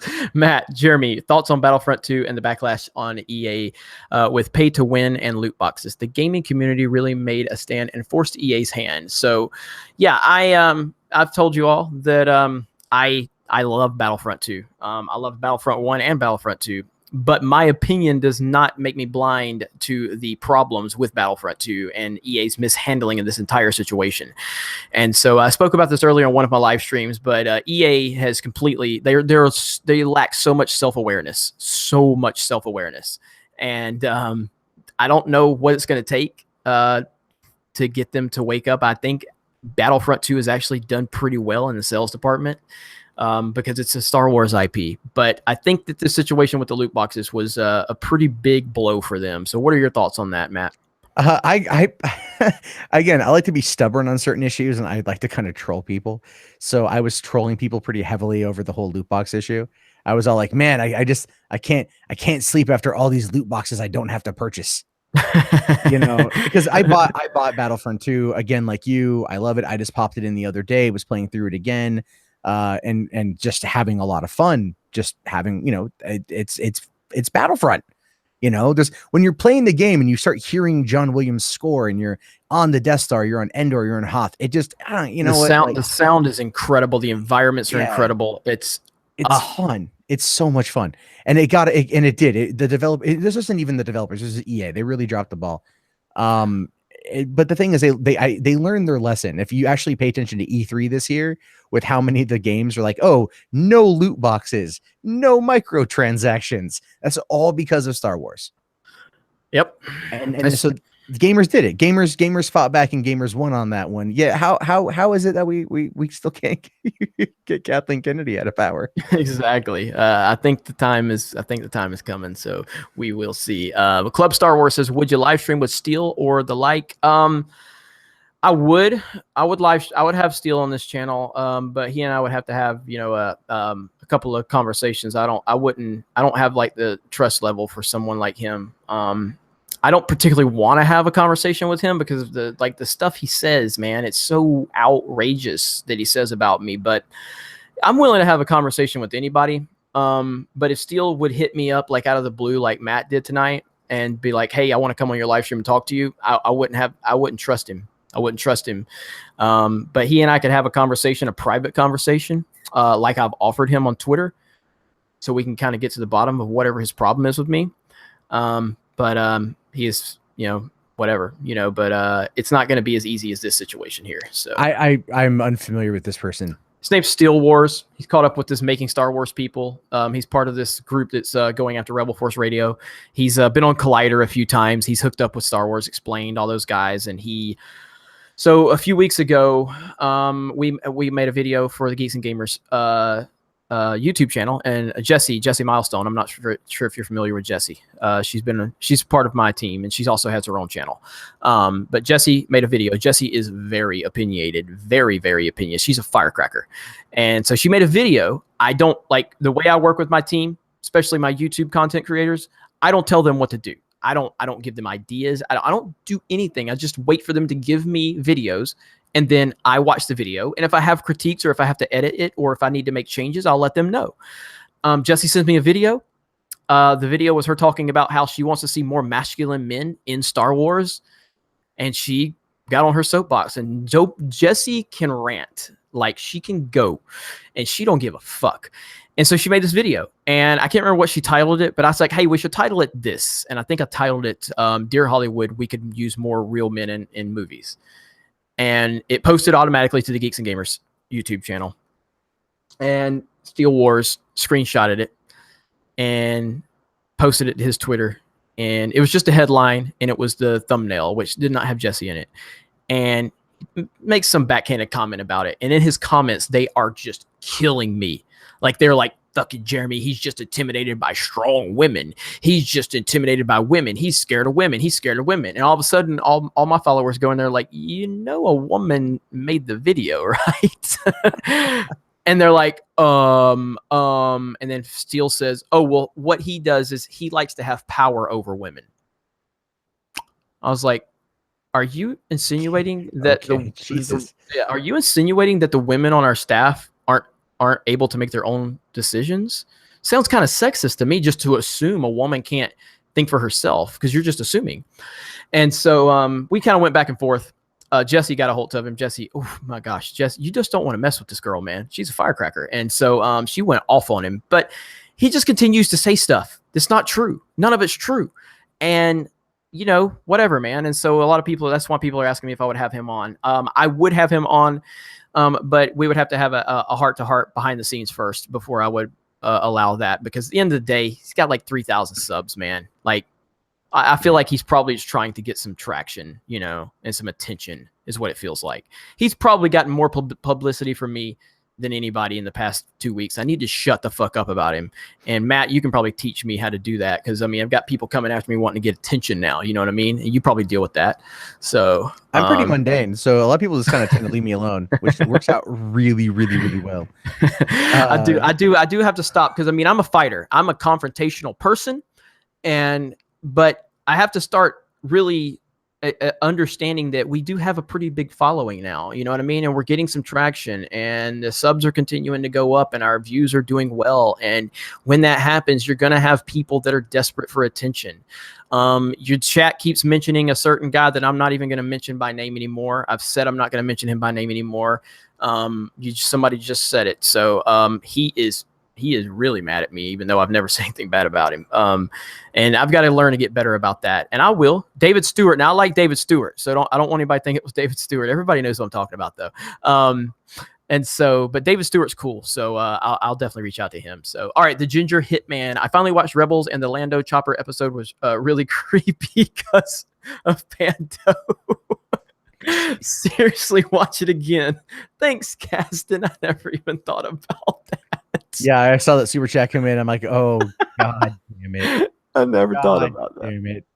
What are your thoughts on Stupendous Wave, Jeremy and Matt? I'm not overly, I mean, I'm familiar with them. I'm just not familiar with their, like, a lot of their content. So, I mean, they're a great channel, though. I mean, they put all like content. They're a big channel. So that's all I really know, though.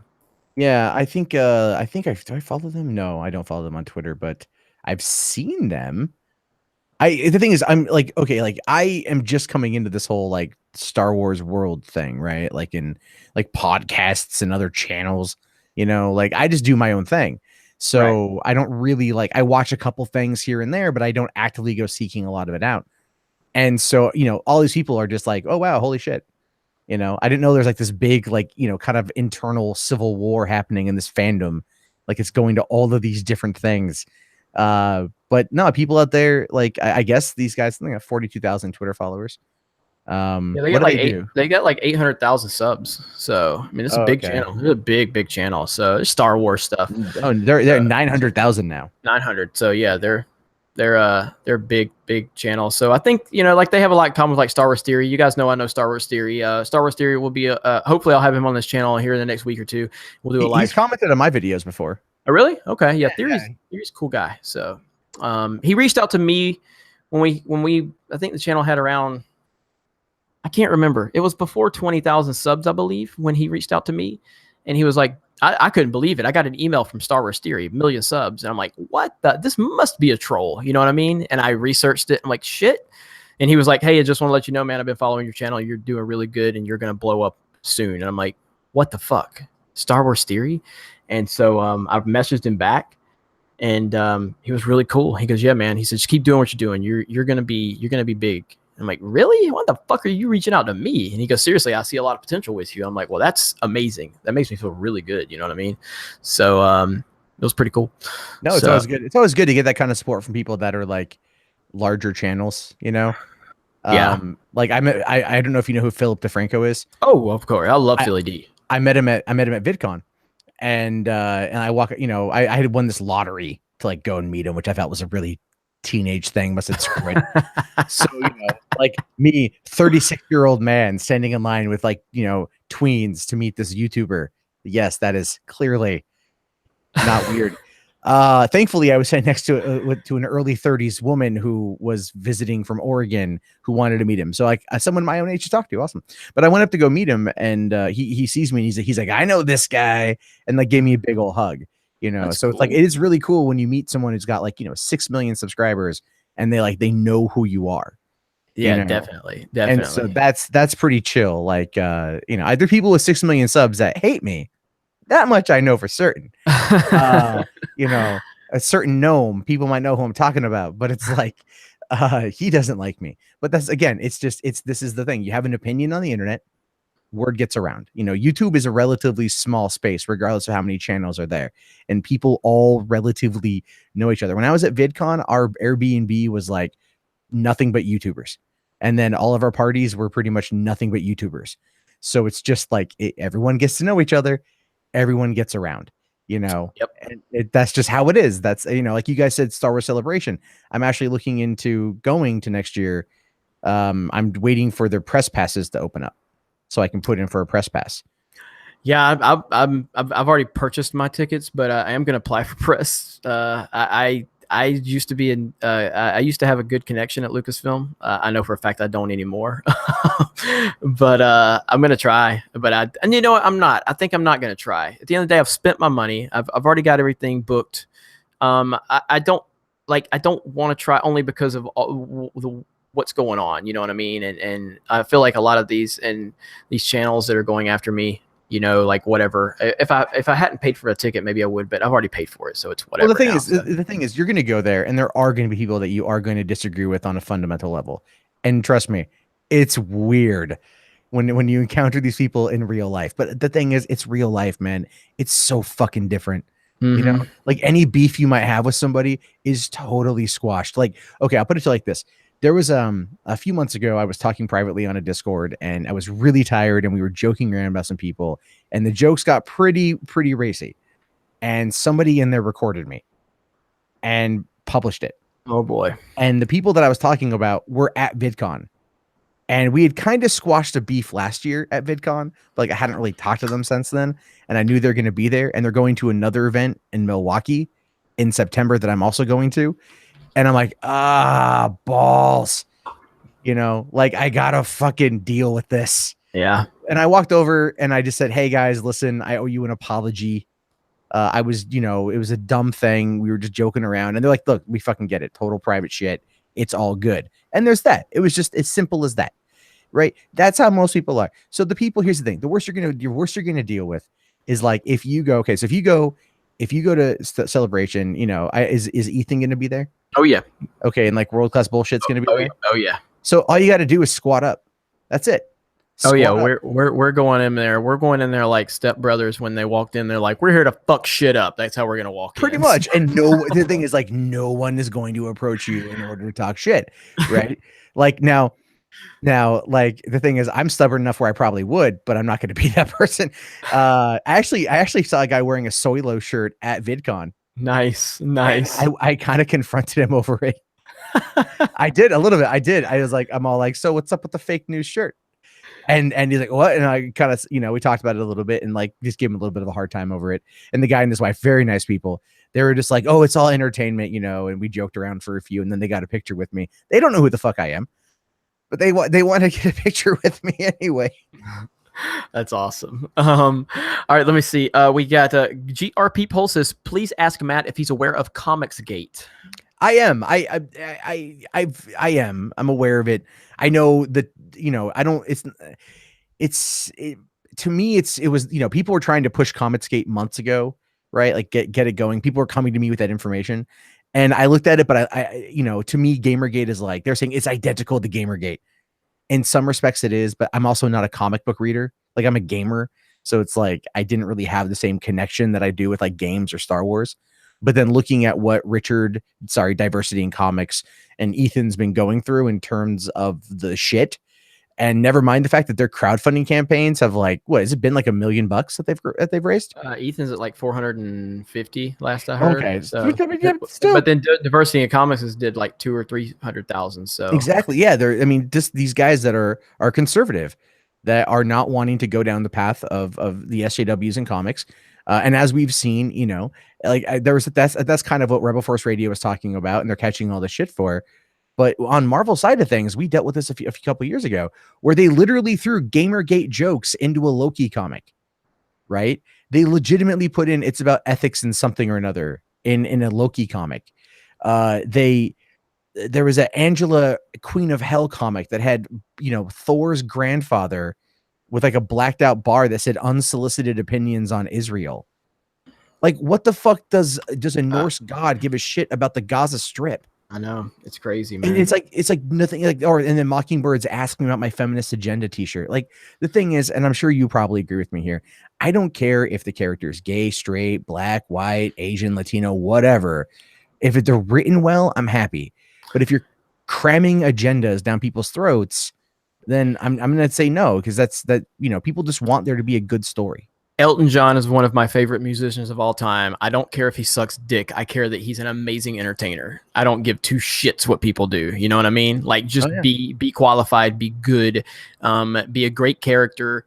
But the problem is they want to create these characters, and they want to basically rewrite established characters and turn them into whatever the diversity that they're trying to push into it is, instead of just establishing it. That would be like Ghostbusters 2016, but right. Or take a character like, what is more beneficial for a young Asian actress to have Rose Tico, who derailed the entire film from a narrative standpoint, or maybe just put a character like that in the background and then slowly evolve her into the story as time goes on. You know what I mean? Kind of like Cobra Kai. Cobra Kai is a classic example. Have you seen Cobra Kai? I've seen like the first episode. Oh my God, Matt, get the fuck off of here right now and go watch Cobra Kai. Dude, there's like, it's so hard to watch shows when I know they're short, but like I've got my kid. It's so fun. I hear you, buddy. He's 7 months, and so I don't get a lot of time. But I know I need to. Everyone's like, Cobra Kai's the shit. Yeah, so Cobra Kai, without no spoilers, but like Cobra Kai reintroduces the characters we all know and loved. It reintroduces them. It establishes them. It establishes what they've been up to. It establishes what's going on with their world. And then it slowly starts sprinkling in the new characters slowly into the story. And then by the time it gets to the end, we care about all the characters. And it's a diverse cast. And it's amazing. It is an like Cobra Kai, honestly, is one of the best seasons I've ever seen of television. It's up there with it might be the best season of television I've ever seen. It's that good. Really? It's that fucking good, dude. Okay. I'll check it out. It blew me away. I couldn't believe how good it was. And I didn't even know what it was. And people are like, you want to watch Cobra Kai? I'm like, what is this? They're like, oh, it's a Karate Kid, 30 years later. Who the fuck asked for this? You know what I mean? And I watched it, and I've watched it now 3 times, I believe. 3 times all the way through, because I watched it first, and then I watched it with my wife and my kid, and then my parents. I told my parents about it, and my dad's kind of stubborn, and he's like, I don't want to. Dad, watch it. And of course he was hooked. It's so goddamn great. So fuck all of you using Cobra Kai with the K's. I see you. There's a little running joke with my community, because I'm a big Mario Kart player. Okay. So, I love Mario Kart, and somebody super chatted and said that they could take me out in Mario Kart, but he spelled Mario Kart with a C.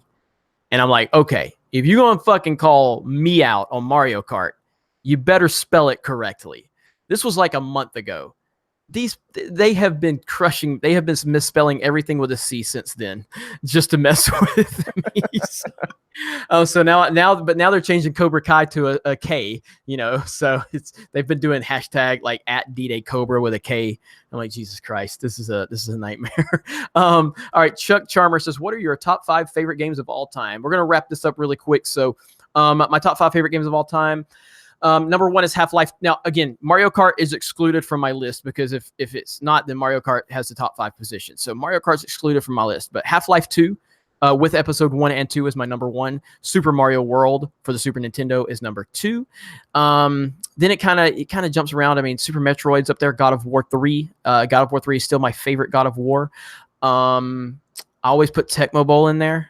I don't know if that's a good one. Yeah, Tecmo Bowl, so damn good. So yeah, that's kind of the top 5 right there. But it changes so much, because I could put Super Mario Brothers 3 in there. I could put Chrono Trigger in there. I could put so many different games. But those are Half-Life is typically the only non Mario Kart game that I would put at the top of my list. And if you have not played Half-Life 2, do it. You can buy the orange box for the Xbox 360. You can probably get it for like $5 right now, and it is amazing. I don't know if you ever played Half-Life 2 or not. Yeah, no, I have. I've done all the orange box is fantastic. I bought it. I think it was at a was it Portland Retro Gaming Expo for like $3, and I was all like, or it's like it's you can do the backwards compatible on the Xbox One. So I'm like, cool, Portal's fantastic. Portal 2 not so much, but Portal 1 was great. I don't know. I couldn't tell you my top 5. It's hard for me too. I don't have I don't have a running list. I would say like if you're looking at time spent in games, is how I generally tend to look at it. Like for me, probably Grand Theft Auto 4. Because I just felt like the world was so well designed. Then of course there's Red Dead Redemption, but see for me it's not so much Red Dead Redemption as much as it's Undead Nightmare. Nightmare because I feel it's the best zombie game ever made. I don't know. You ever played that one? I haven't played that one. If I'm going to zombie games, it's always Resident Evil. Oh, Resident Evil 4 should be on my list too. That's a good one. That's a great one. That one I was at E3 and I played that with in a hall of like 30,000 people. And still scared the crap out of me. Nice. I couldn't. It was so hard to sleep playing Resident Evil 4. That's one of the scariest games ever. So, but yeah, for me, it's because my list jumps around so much. Because like I said, I forgot Resident Evil 4, and that's always going to be at the top of my list with the other games I mentioned. But then there's like Super Mario Odyssey is so damn good. Breath of the Wild, Link to the Past, GoldenEye. There's just some Wave Race is one of my favorite games on the N64. Does everybody remember Wave Race? That game was great. Oh, so good. The water physics on that were amazing. They really were. It was such a 64. Yes. Man, so good. But anyway, that was a good question. So, all right, Nicholas Glenn said, "What happened to your contact at Lucasfilm?" I mean, I don't want to go into too many details. Nothing happened per se. My rise on YouTube and my criticisms of Lucasfilm got it to the point where they wanted to distance themselves from me, and I understand that. I have no problem with that. It's their career, you know what I mean? They don't want to be attached to some guy that's shitting on their company every day, you know what I mean? So no, I have no hard feelings on it whatsoever. It's all good. Ambush Bob, play the Black Mesa version of Half-Life, and then I think that's it. So all right, so we're gonna wrap this up. Before we go, let's see. Somebody said, Joshua who says, Jeremy is a Nintendo fanboy. If you couldn't tell, you damn right I am. And I own it.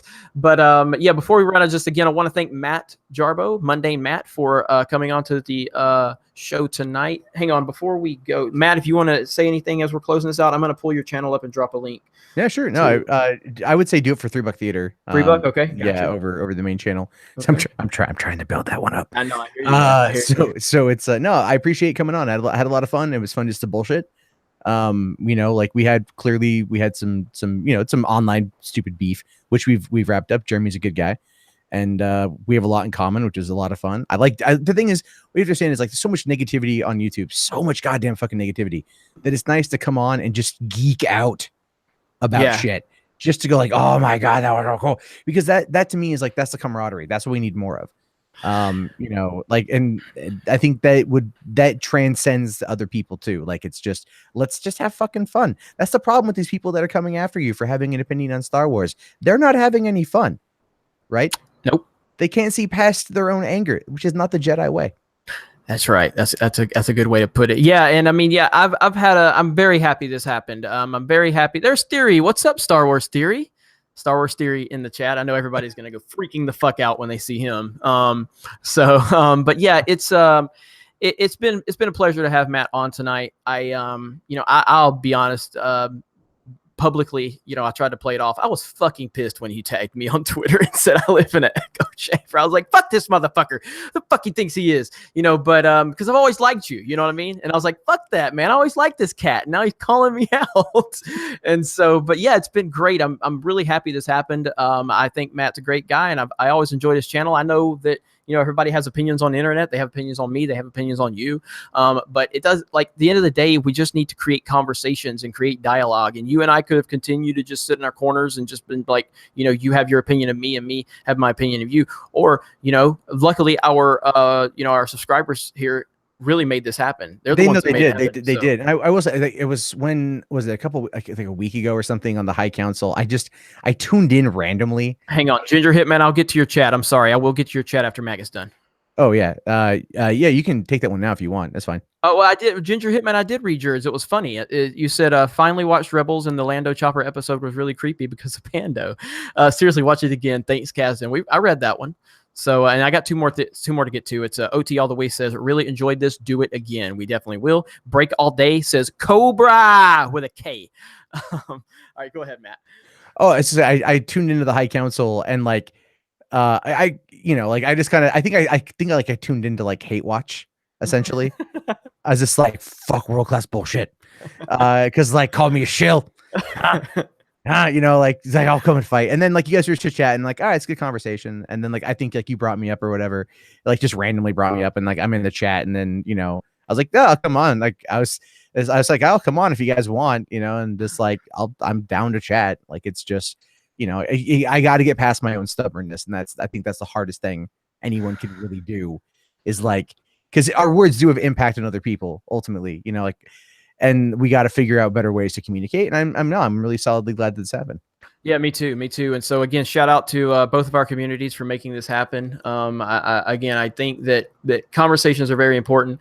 You know, with Matt, I don't feel, obviously Matt's been doing this a lot longer than me, has a much bigger following than I do. And I don't see Matt as like someone that was like trying to get attention, because that's not what he needed. And so, but I do see a lot of this with a lot of these channels that are coming after me that, you know, I will have a conversation with anybody, but I'm not going to allow a precedent of every small YouTuber that wants to just throw bombs at me to give them my platform. I mean, there's a way you do it.